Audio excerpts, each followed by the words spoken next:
Hello and welcome to another edition of the Matchbook NFL Betting Podcast. Now, the great English poet Geoffrey Chaucer once said, all good things must come to an end. And of course, I'm leading with a pessimistic tone there. You can see the guys on screen shaking their heads. We had 5 winners out of 11 selections even last week. Prof, I'll start with you. Give me a quick takeaway from week 6. My big takeaway, Sully, is that you have to have Googled that quote to find out who said it.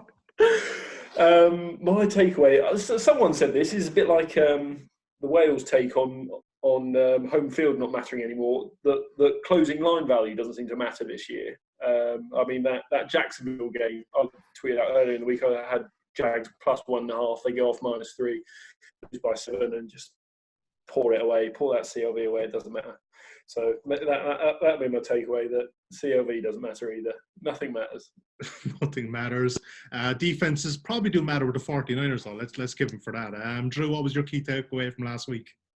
I'm going to stick with that kind of same point. The CLV, I mean, there were a couple of sharp sides where if you got in front of the move, you got hammered. Houston was a good example. And it was weird because there was some suspect refereeing in a number of these games too. And, when you see moves like that and then the game plays out with some suspect refereeing, you hate that it calls into question the integrity of the game. But, until the NFL fixes their refereeing problem, I don't think we're going to see that.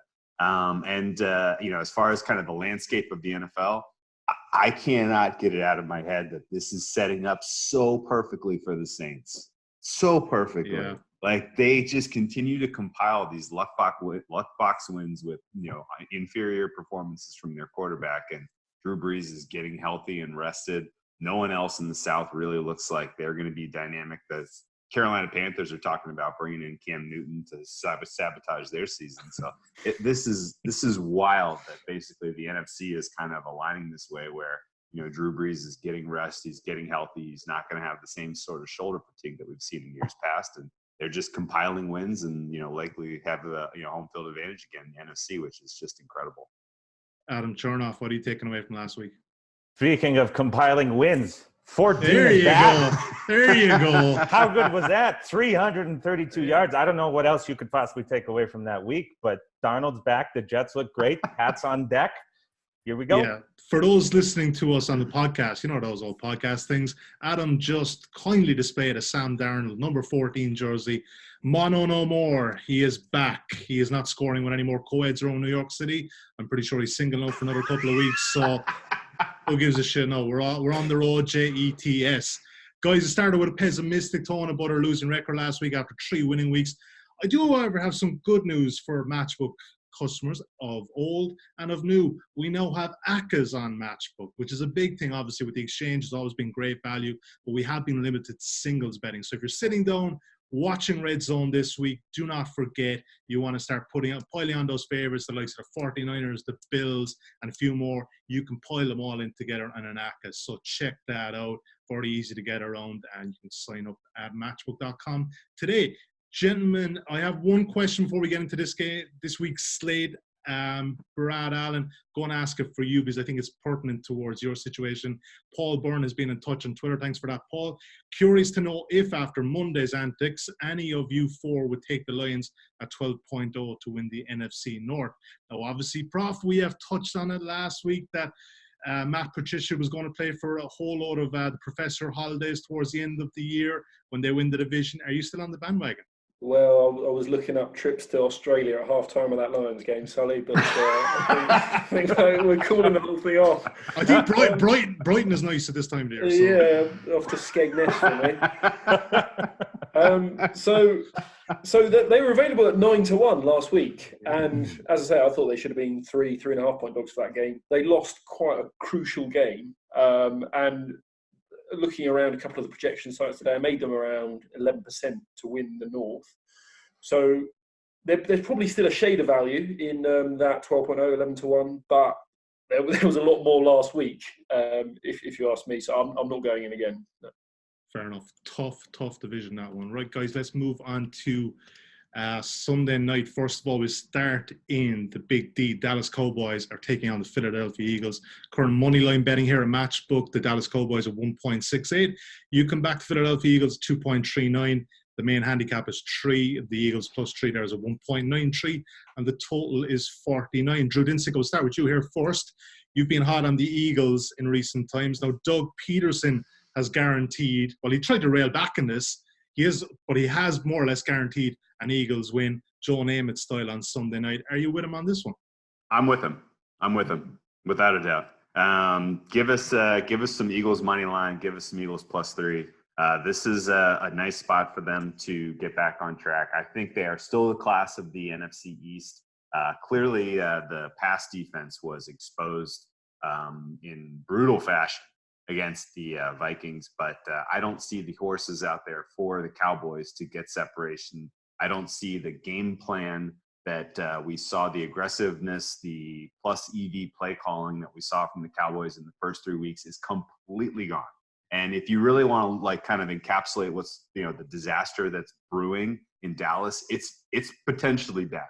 Like, I think we were talking about like multiple weeks now where you can just say, this Cowboys are just going to come unraveled. They have a lame duck coach in Jason Garrett. He is getting intense scrutiny right now from the fans because he continues to make poor decisions in game. And all of the problems with their offense have his fingerprints all over them. Stephen Jones comes out after the last game where they just lost to the Jets and says, "That's weird. We gave Zeke Elliott 30 touches. Usually when that happens, we win." Like, there's some magical, like the South Park meme, like step 1, give Zeke Elliott, 30 touches. Step 2, question mark. Step 3, win. Like, it's a total disconnect with these guys. And the Jones, hive, along with Jason Garrett, not getting credit for their hot start, along with kind of, the fact that their wide receivers are seriously injured. Cooper, there's really no incentive for him to go out there and play full strength. He's going for a contract right now. He can't get separation because of his injuries. Michael Gallup is still limited with his injuries. They don't have anyone else that can get separation in the passing game. So this sets up really well, I think, for the Eagles to put some pressure on the Cowboys. Cowboys are missing huge pieces on their offensive line, cornerbacks. Eagles are going to be able to put pressure on them through the passing game. This is like I don't know why this isn't a pick'em kind of game. The Eagles should win this one pretty comfortably, in my opinion. Adam Chernoff, you said in our WhatsApp group you're leaning on the over here. Leaning any further, or what way are you feeling? Yeah, I think over at anything 49 or less is the way to look here. As many question marks as there is with the Dallas Cowboys offense, I think this really comes down to a lot of injuries on defense for both sides and a lack of defense on both sides as well. You look at the Eagles, we want to talk about that cornerback situation. Sidney Jones, Avonte Maddox, Ronald Darby, and Jalen Mills now just returning to practice, but all four of those guys, injury report, going to be much less than 100% if they do play. And while this Cowboys passing attack, maybe without a lot of weapons, we still look overall, they're number 1 in the NFL in terms of passing success rate entering week 7. So they've put up some fantastic numbers, despite a lot of the narrative really going against them. So interested to see that 57% success rate passing the football going against this Eagles defense, which strength in them is really up front in the front 7. They've faced the easiest schedule of opposing rushers. So maybe it's not quite as good as the market's really making it out to be. But even with a lot of the injuries in a game where we all saw that video on Twitter with all the players running off the field, refusing to high five Jason Garrett, sort of ignored him. That's really brewing. This is sort of that one game within the division at home where they desperately need to turn something around. I think we really see a lot of an all-in effort from the Cowboys, but I don't necessarily think that their defense, 24th in passing success rate and 23rd in rushing success rate allowed, are the Cowboys against this Eagles offense, which has the potential, a lot of optimism for Deshaun Jackson to play this week. That completely flips around this offense for the Eagles if he's able to go. Just see both teams having a lot of success moving the football. I look over 49 here. Yeah, and far less clapping from Jason Garrett the last week or two. I think his spirit may be broken. Prof, Drew is big on the Eagles plus in the money line. Adam loves the over. What are you thinking on this one? Yeah, I pretty much agree with both of these two that the Eagles are going to score their points. So just to kind of buttress what Adam was saying there, Dallas 25th in defensive DVOA despite playing the third easiest schedule of opposing offenses, which suggests they are truly terrible. That you very rarely see someone that bad despite that easier schedule on defense.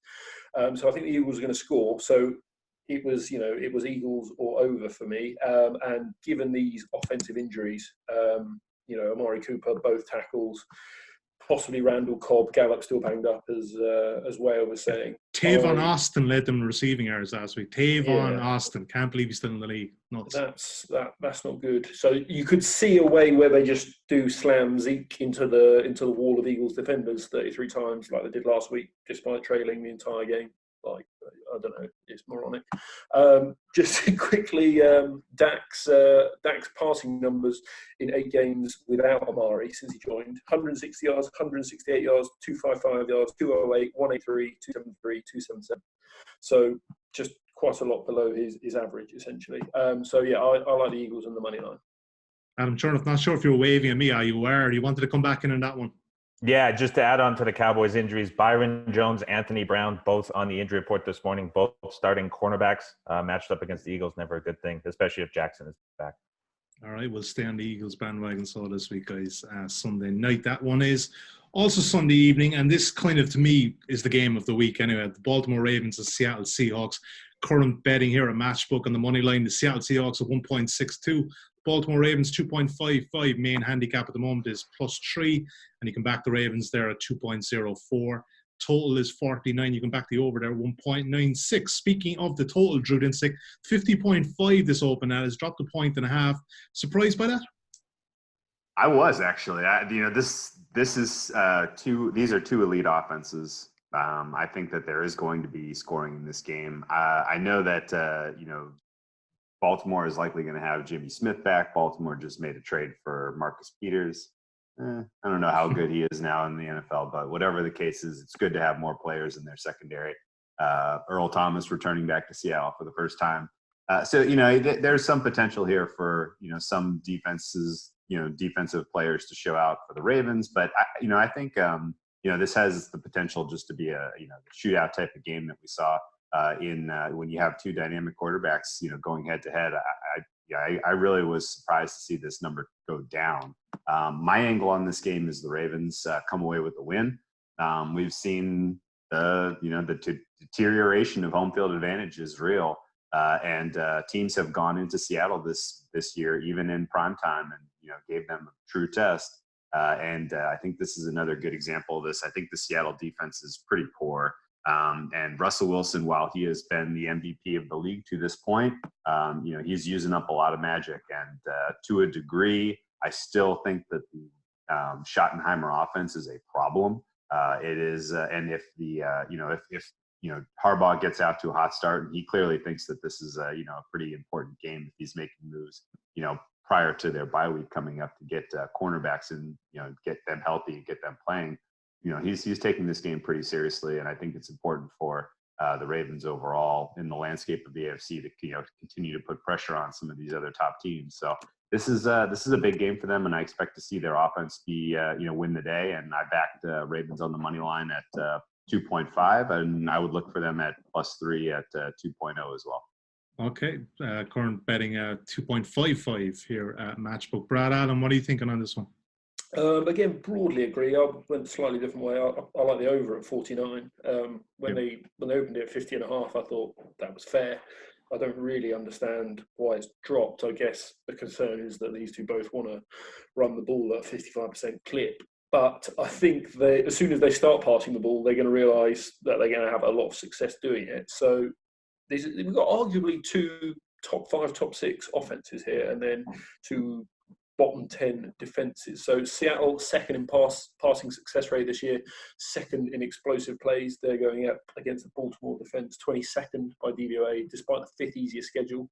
So if they let Russ drop back, I think he's going to get deep balls. He's going to get whatever he wants, essentially. I mean, there's a reason the Ravens traded for a cornerback this week, because they know they are not good back there. And then the other side, Baltimore offense, 4th by DVOA, 4th by EPA added, and the Seahawks are 28th in the NFL sack rate, dead last in QB hit rate, 18th by DVOA. So they're just they're not going to get near Lamar. So whoever goes up, the other team is going to come roaring back, by my view. So probably a good game for live betting as well, whoever gets down. But yeah, I just think as soon as someone scores, that I think the points are going to come. Yeah, I'll be in agreement there with you on that. Adam, what are you thinking on this one? Initially, I was sort of snap reaction to bet the over as well. And as I started doing work Sunday night, Monday morning, I sort of talked myself out of that. I think don't tell us that. I'm really excited about this over. We'll get to it in a minute. I'm really excited about this one. I've already bet it, damn. I'm not endorsing the under, but I'll tell you why it's difficult for me to get to the over. And I think the big thing is play calling, right? We look at these two teams, third and fourth highest run rates on first and second down. We see the first and second highest run rates in a neutral game state situation, 55% of the time for both teams, as Brad mentioned. The Seattle passing attack has been fantastic. 31 explosive plays, 54% of all passes graded successful. And they're throwing the ball deep, too, 9.3 yards per attempt. But you look at how these two teams have gone really in the last 2 weeks as Schottenheimer and Roman have really started to take over the play calling a little bit more. We talked about the Cowboys switching. We're seeing these two teams switch after what were sort of pass heavier splits early in the season. We're really seeing these two teams turn into the style of team that they are. So this is really a game where you're looking at a big total of 50. There's going to be a lot of high leverage third down situations both of these teams are going to need to convert on. We saw the Ravens score quick against the Bengals, and then once they got in control of that game, they really just bled the clock out. If either of these two teams does get a lead, it's not necessarily the case where the other one can sort of throw their way back in and turn this into a shootout. It becomes really critical that these two teams play a very efficient game when you're looking at a total this high. And I think with the Seattle defense, Jerron Reed comes back, one of the best defensive linemen in the NFL. A lot of those guys on the defensive front, Clowney, Ziggy Ansah, really coming into sort of game shape after missing preseason, being acquired later in the season. So I think the Seattle defense improving. It's just a lot needs to go right to get over this total. It certainly can, but I've talked myself out of it. All right, there's no way I'm sitting through a Lamar Jackson and Russell Wilson game back in the under when it's in the 40s. But look, it's a game of opinions, as a wise man once said. Another good game on the early slate. This is probably one of the highlights of the early slate. It's an AFC South showdown. The Houston Texans head into the Indianapolis Colts, the RCA Arena. 1.91, the Colts, the money line. Sorry, Lucas Oil Field. I'm calling it the old. I'm all over the place naming stadiums today. I'm better with my Jeffrey Chaucer quotes, Prof. Way better. Current handicap, Texans +1 at 1.99, and the total is 47.5. Prof, I'll start with you on this one. This kind of line fascinates me in the sense that, Houston go into Kansas City, they beat them there, and, there's no major recency bias here. The Colts opened at +1, and it's been hammered a full 2 points the other way. Are you with the move here with the Colts, Prof? So I made the game Texans 2.05, so pretty much exactly where the number is. I would lean that way. I mean, if you post up on Matchbook, I would try and post up Texans around 2.14, 2.15, because I'm just in the hope that we might get some movement that way, because I think the Texans are the better team here. So they're first in the entire NFL on offensive EPA added this year. We already know about Watson, how good he is and how good the weapons are, Fuller and Hopkins, but the trade seems to have really improved the offensive line. It's the top 7 pass protection according to PFF, top 8 by ESPN's pass block win rate. And I think he might have been hit once last week by this Kansas City defense. So I think Houston is going to cook. They're going to get their points. Now, the Colts, obviously, they're in a much better spot. They're at home. They've had the bye. But passing-wise, they're not very good. So Brissett is bottom half of the league by most of these quarterback metrics like QBR or EPA added. But the strength of the team is they want to rush the ball. Second best rushing offense in the NFL by success rate. I would have questions whether that will be as effective here. So generally, rushing offense is not as sticky as passing offense just throughout the season, in season, game to game. So, there's a chance that the Texans could stop it, especially because they are the 8th best rush defense by DVOA.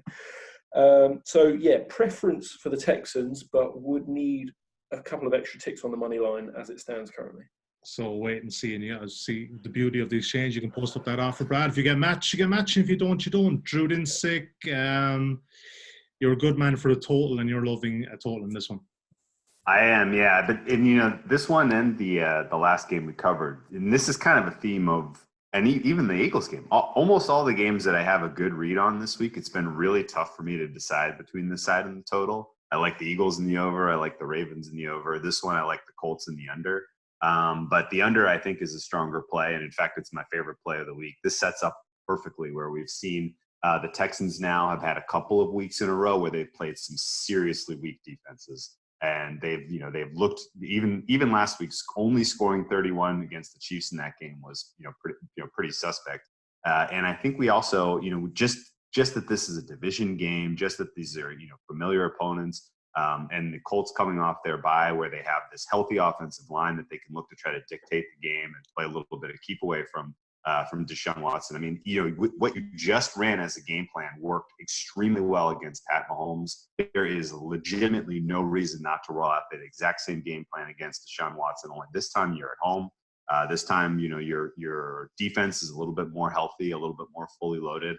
This sets up perfectly for kind of the Colts to get a win and to control the game and to keep the Texans on the sidelines. I think we're seeing an overreaction here in this total to the fact that the Texans just have been scoring relatively comfortably, but this is a tougher spot for them, and I would expect that the Colts play a little bit of keep away, and not unlike they did on Sunday Night Football 2 weeks ago.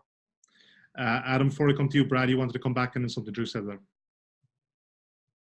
and you've left yourself on mute, Professor. He's very good at this.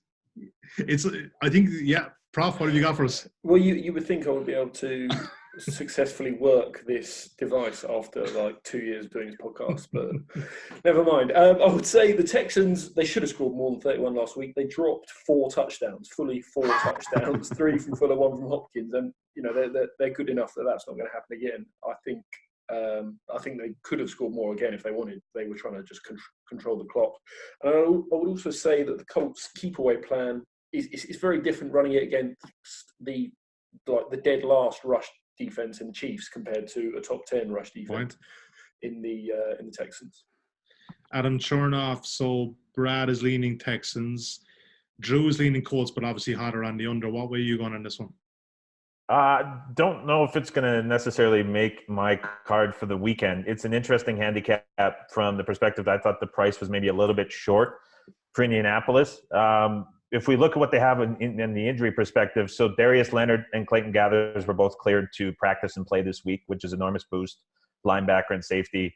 We also likely see that Malik Hooker's going to be playing on Sunday as well. Not as optimistic as the other two, but there's a chance that he comes back. So all 3 of those guys coming back, huge boost. But what I like about handicapping the Colts is we can really expect that they're going to put forth the best game plan possible. And when you're looking at who has had success defensively against the Houston Texans, it was Jacksonville and Carolina. And they both did the exact same thing, and that was play quarters defense, which is a 4 deep, 3 under type of formation that they do defensively, which allows the safeties to really key in on the number 1 and number 2 receivers and force the Texans into really finding some different success than relying on the double moves that they have for a lot of their explosive plays. And with these guys back in the lineup, the Colts, who are a zone first team to begin with, they can really do that well with the addition of these guys. So I think the familiarity and the ability to put forth the best possible game plan really benefits the Colts this week defensively. Houston, as Brad mentioned, great numbers offensively, but if they're struggling to find those explosive plays off those double moves, as the Colts set into corners, I think they're going to have a little bit of difficulty moving the football. And then it just comes down to the Colts being or continuing to be as efficient as they has been moving the football offensively. I'm not sure, as the other guys mentioned, if they're going to be able to necessarily play keep away, but this becomes a game where there's probably a little more reliance on Brissett, which makes me a little bit hesitant. But at this number at 1, I was really expecting to see like in the 2.5, but with that 1 right now, it's probably just to stay away from me as it's not significant enough to make a difference. Okay, lots of different opinions there. For what it's worth, in my opinion, if this was just about coaching, I think the Colts would be about a 7-point favorite with Frank Reich and Matt Eberflus. I said it a couple of weeks ago, guys. Matt Eberflus is a seriously good defensive coordinator for the Colts. Does not get any recognition, but that defense always plays well above its station. Let's move on to the Cardinals and the Giants. This is a kind of a fascinating game too. Obviously, the team's 2 young quarterbacks. But, like, I've loved the Cardinals the last 2 weeks. I think they've been great. Current betting here, a matchbook. The Giants at home in this one, 1.66 on the money line. Cardinals at 2.43. The line is moving here with the Giants. So you can back currently Arizona +3, and that opened at 1, so full 2 points moving there. 49.5 is the total. Adam Chernoff, you said in our WhatsApp chat earlier this week that you were leaning on one side here but couldn't pull the trigger. Which side is that? Yeah, I would definitely be leaning to the Cardinals. But again, the issue here is the Giants looks like they're going to get Barkley, Shepard, Ingram, and Gallman back. And all 4 of those guys on the offense really make this offensive unit a completely different team. That's why we're seeing the line move the way it is. Arizona, they do get Patrick Peterson back on defense, which is like that boost to that secondary. It can't be stated enough how big that return of Peterson is. But they're still going to have struggles defending the tight end. It's somewhere they've been burned all season. And with Ingram likely to be playing on Sunday, that gives Jones his favorite target back. But there's a lot to love about what the Cardinals have done the last 3 weeks. If we isolate the Seahawks game, the Bengals game, and the Falcons game, you get 3 relatively poor defenses. But you look at what Arizona has done, 7th in passing success rate, and their yards per attempt, 8.3 yards per pass. So Kyler Murray's sort of abandoned that check down first mentality that we saw develop in the first 4 weeks of the season. And the last 3 games, he's really put forth really good efforts and forced the ball downfield more in this offense. They've solved their red zone issues, apparently, the last week and a half have we seen. So if they're able to keep that balance, I think that they can move the football against an equally poor Giants secondary and still a team with linebacker issues across the board. All 3 guys made the injury report for their last game. None of them have been cleared to play. I expect it's going to be a much better situation for them. If the injuries for the offensive side on the Giants stayed the same, I'd definitely be interested in the Cardinals, but it's just tough to get involved with the game 2 rookie quarterbacks in this situation with so many question marks. That's okay. Sometimes the best bet is no bet. Brad, you're a man who will normally have a bet on this kind of game. What are you gonna take? I'm afraid I can't really. Wow. Okay. Yeah. I think 3 is probably the correct number, and I suspect it closes at 3. Okay. You could possibly try and make a case for the over. Yeah, that's what I was thinking. Well, Cardinals are a good team for an over of late. They're putting points up and they're leaking them just as quick. Yeah, well, they've been putting up yards, as Adam said, all year, and it's the issues happening in the red zone. They seem to have fixed it a little bit. We know it's quite random. But then, Peterson coming back, I think that's huge. He is one of the best players in the NFL, and he could feasibly clamp down on the outside, and then it's going to be a lot of Ingram. And I also don't really know how good Daniel Jones is. I'm just looking at a chart here of QBR and, quarterback completion expectations. And he's right down in the bottom quarter of the league here. Kyler's mid-pack, so he's probably a better quarterback. I think the lines are fair to be sure. That's okay. Drew, both guys kind of sitting on the fence there, which is their prerogative, obviously. But what are you thinking? So I played the under. I played under 49.5 in this one, and I think this is a good example of the market has a little too much respect for the Cardinals offense based on playing some pretty horrific defense. So yeah, they look like they've got things figured out. Well, their last 2 games were against Atlanta and against Cincinnati. Those are 2 clearly bottom 5 defenses. And I think you can make a case that, clearly the Giants are in the bottom half. But I have seen things over the last several weeks where they're starting to figure some things out schematically, defensively, that I think bodes well for them being competitive in this one. They're starting to get some pieces back healthy on that defensive side of the ball, as well as, all the attention is going to, Barkley's going to be back. Ingram's going to be back, right? And people think, if they have all these pieces on offense, they're going to be able to score. I think that just takes a little bit of pressure off of Daniel Jones, having to force the ball and kind of invites them to run a little bit more conservative style approach. And if they can get a lead, I think that in general, the Cardinals are more dangerous in second halves as you sort of start to wear down defenses. But if you have a guy like Barkley available, if you have a full complement of offensive linemen out there, I think you're probably talking about, running out this clock if you have a 3-6 point lead or something like that coming out of halftime. So I think Giants are probably the right side in this one. And I think they get it done with a kind of a low scoring. This has the whiff of the kind of game where, Cardinals, of course, flying east. It's going to be a little early. It's a young team. They're not necessarily, sharp and ready and prepared. We saw that exactly play out when they played Baltimore, kicking a bunch of field goals, inside the red zone. But I would say that this has a whiff of all of the rest of the 1 o'clock games are like, still in the third quarter, and how in the world is it like 2 minutes left in the fourth and the Giants? You know what I mean? Like, this is the Giants, I think, will want to shorten the game. They will try to do that by, gaining 3 and 4 yards at a time, as opposed to really trying to hit home runs against this team. The idea that, that Cardinals themselves are going to be a little bit more resistant to the pass with Peterson back is huge.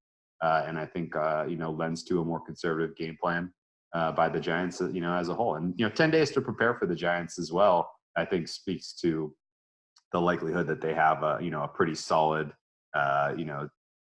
low possession type of game plan going into this one. Yeah, liking the angle under 49.5. And obviously, like you said, the Giants will not want to get into a shootout there, because I don't think they'll win that one against this Cardinals offense. Right, main game that we're going to wrap with is the Rams at the Falcons. Current betting here at Matchbook, the Rams, fresh from another disappointing home loss, 1.68. The Falcons, 2.42. Rams are 3-point favorite on the main handicap line at 1.99. 54.5 is that total at 1.94, opened at 52.5. And Drew, will stay with you. It's a tough one to recommend an underplay on it, isn't it? Big number, though. If you're playing an under in a Falcons game, find a new hobby. Find a new hobby. Stop. Just stop.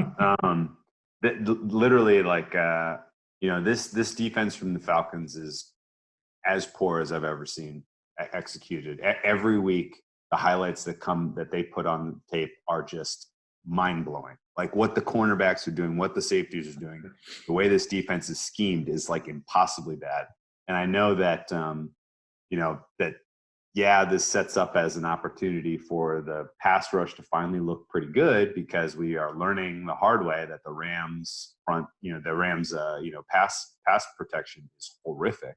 But I would still think that this is a perfect spot for McVay and Goff as a combo to kind of get right offensively. I think first team to 30 wins here, and over 53.5 was my play on this one. You backed over 53.5. Brad Allen, what are you thinking on this one? I'm quite fancying the Rams here. So I think we've got the better offense. So Falcons, not Rams. Sorry, take it back. I'm fancying the Falcons. I was like, whoa. Falcons money line. Sorry. So Falcons top 5 by passing success rate. They're the better offense by DVOA this year. So obviously the concern is this defense, which there was a play last week. It was like David Johnson leaked out into the flat, the Cardinals running back, and I think he had 13 yards of separation from the nearest defender. Yeah. Just awfully coached. But as a general rule, I am looking to play these teams with coverage busts. These big plays. Obviously, quick scores.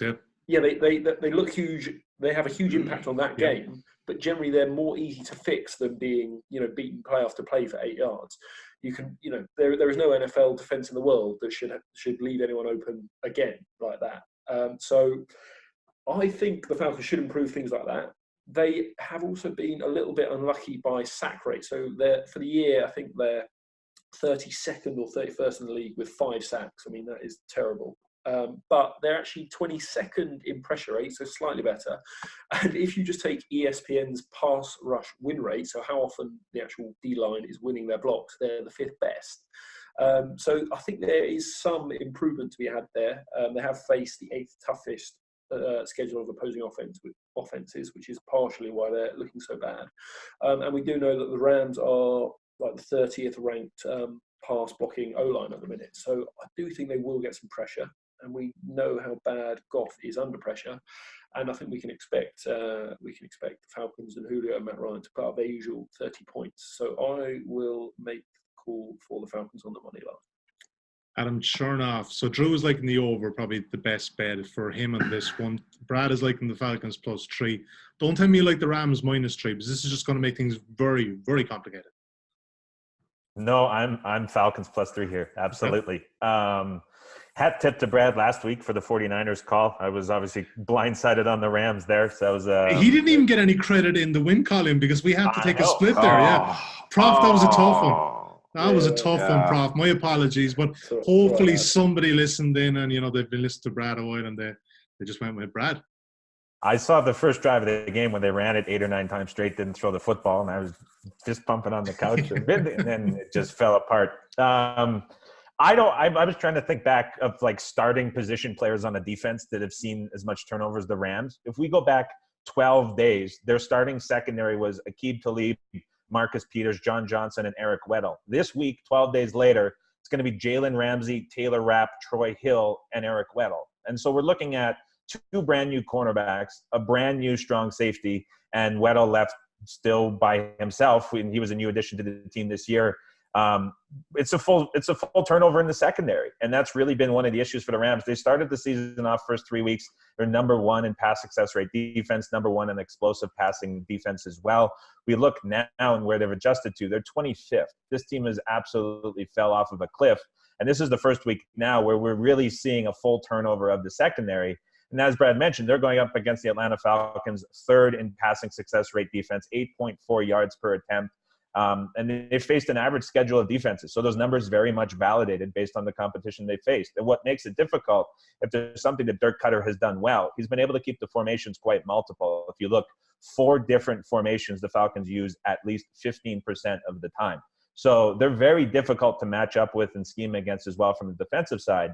Now the Rams have to come at it with 3 new guys in the lineup, one of which was acquired midweek. So I think defensively for the Rams, it's going to look quite basic. And I think that, as Brad mentioned as well, there's finally a chance for this Falcons defensive line, which I don't think gets enough credit, especially for their pass rush, which really graded high the first 4 or 5 weeks of the season, hasn't had much luck hitting the quarterback, but pressure has not necessarily been an issue. And they have the Rams offensive line. Again, they bring in a draft bust to replace Noah Boom, who went out with a season-ending injury. So they've got another guy coming in midweek to fill that hole on the offensive line. If you have to bring in a guy who is as big of a bust, as I think, I can't remember the name off the top of my head, they brought him in, but that just shows the lack of talent that the Rams have within their roster as well. If they have to go out and trade for someone midweek like that to fill their hole in the offensive line. So Gurley, still questionable. Malcolm Brown, as much as I like Henderson, those 2 guys less than 100% going into the game.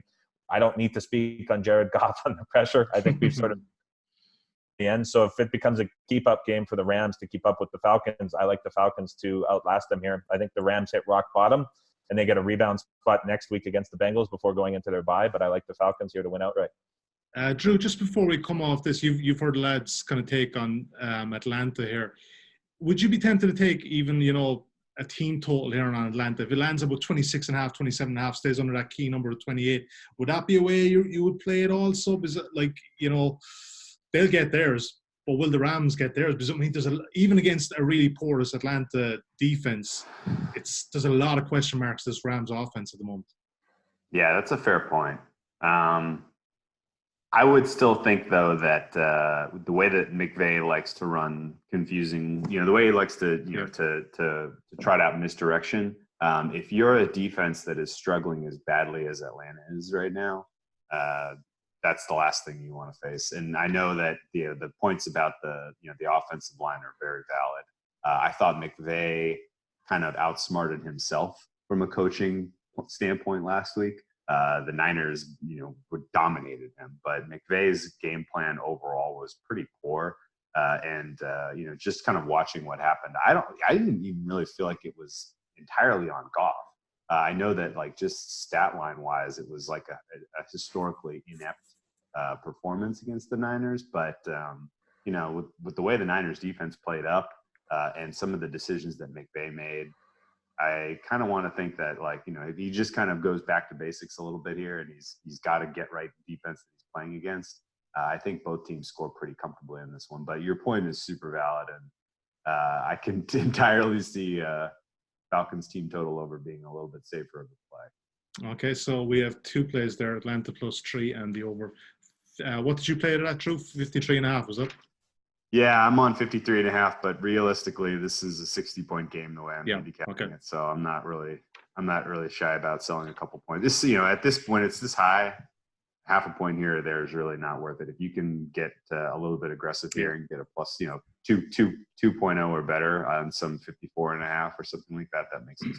Yeah, 54.5 currently available at Matchbook. Right, bit of a new section this week, gentlemen, where we wrap up our games everyone loves an underdog, and there's been lots of underdog success this season even so far. So I'm looking at the general display here. Arizona 2.43, the Texans 2.05. That's a bit skimpy. Cincinnati 2.7, 3.12 Oakland Raiders. Looking at the Jets, Adam 4.5. You can back them at home to the New England Patriots on Monday night. We'll get into that in a second. And also, where are those pesky? There they are, the Miami Dolphins at 10.6. Give me one dog each that you think could. We're not going to say that we're going to have a massive bet on this or anything, but money line wise to win outright. Drew, I'll start with you first of all. I want to say I'll. Can you come back to me after Adam goes? Because I'll just make the case. It's the Ravens for me. I think the Ravens absolutely get this win. 2.5 is not the greatest money line price, but still an underdog. That's fine. If I'm looking to throw a free play out, and can you do an ACA free play? Can you put a couple of absolutely can. Absolutely okay, can. I would consider a couple because I think it's a dog week. Okay, Adam Chernoff, what are you thinking? Why not? There you go. 4.5 for the Jets. I think in all seriousness, the Falcons, if we're allowed to, can we say that twice on the money line there?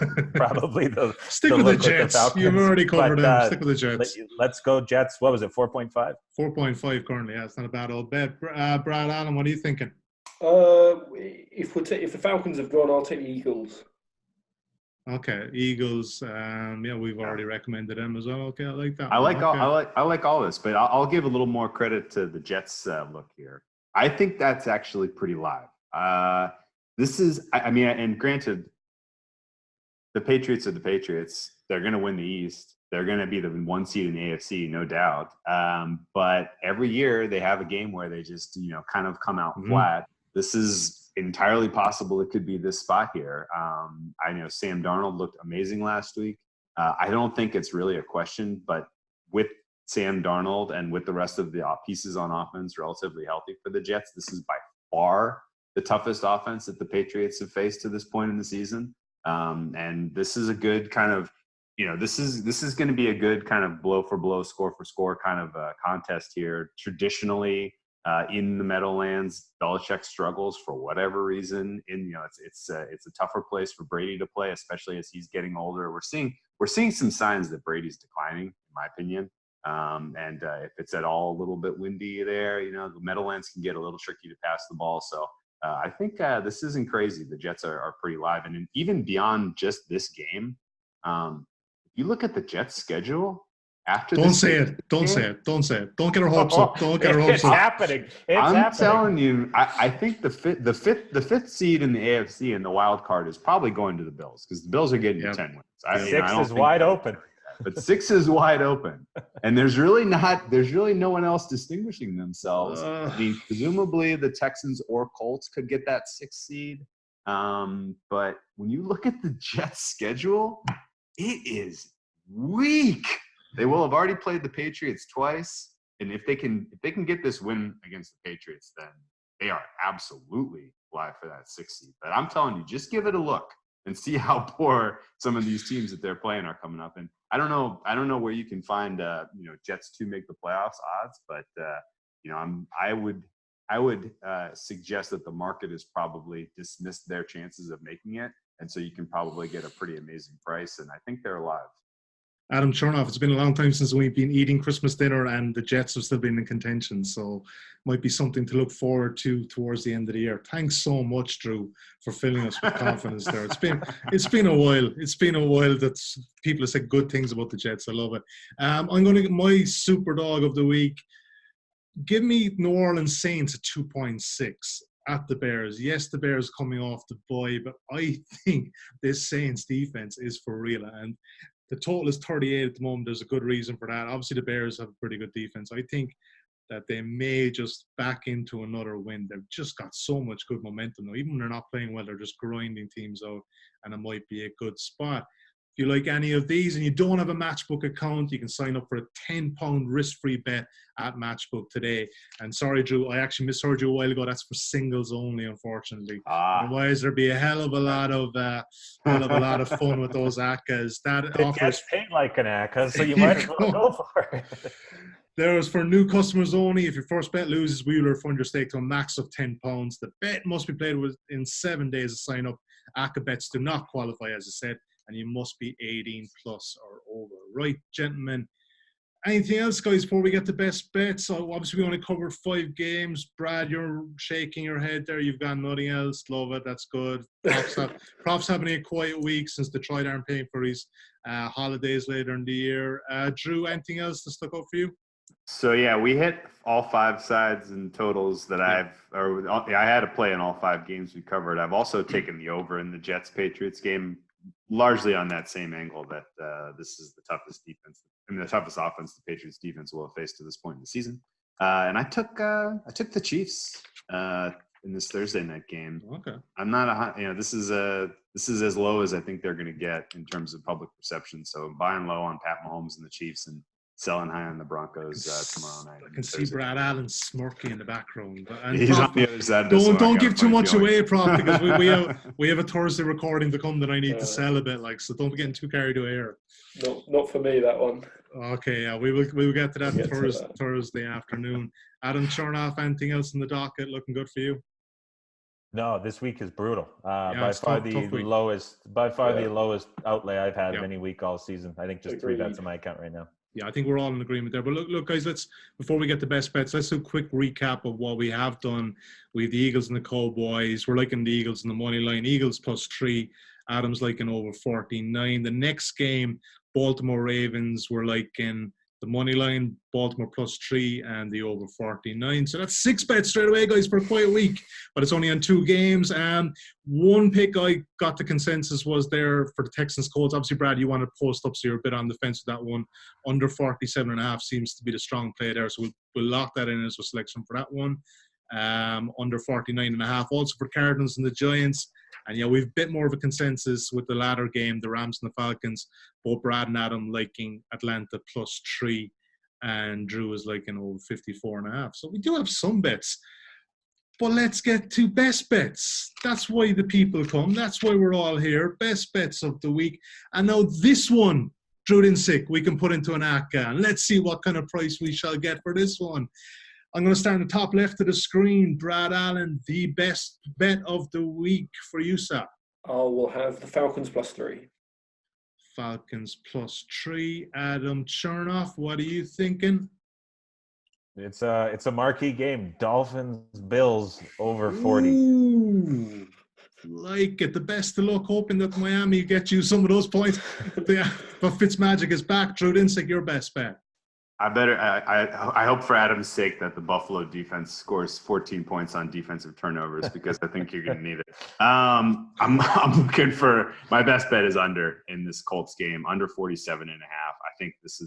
I think this has all the makings of just an absolute field position battle, grind it out. Colts offensive line dictating from whistle to whistle, and Colts get an ugly win at home. All right, my best bet, and we kind of touched on earlier, Baltimore Ravens Seahawks over 49. Don't want to overthink it. Both pretty porous defenses. I think they get this, and they get in a hurry. Let's have a look at our ACCA price, gentlemen. It is currently 11.2 at Matchbook, which is just under 10-1 in fractional odds. Easy game, surely, right? Easy game, Prof. You'll be all over that one on Matchbook, surely. Absolutely. Yeah, I love it. Prof, if I go in and have a look at your account and it's not done, I'm not going to be happy. All right, we are almost done. We're almost out of time. Actually, no, we actually have a bit of time this week. Thankfully, I was rushing you guys out of here, the last week, which will not be good. So a bit more of a relaxed slate this week. Tough one to pick. We have a lot of bets. Thanks for watching. Thanks for listening today, and we will chat to you next week. Best of luck with your bets.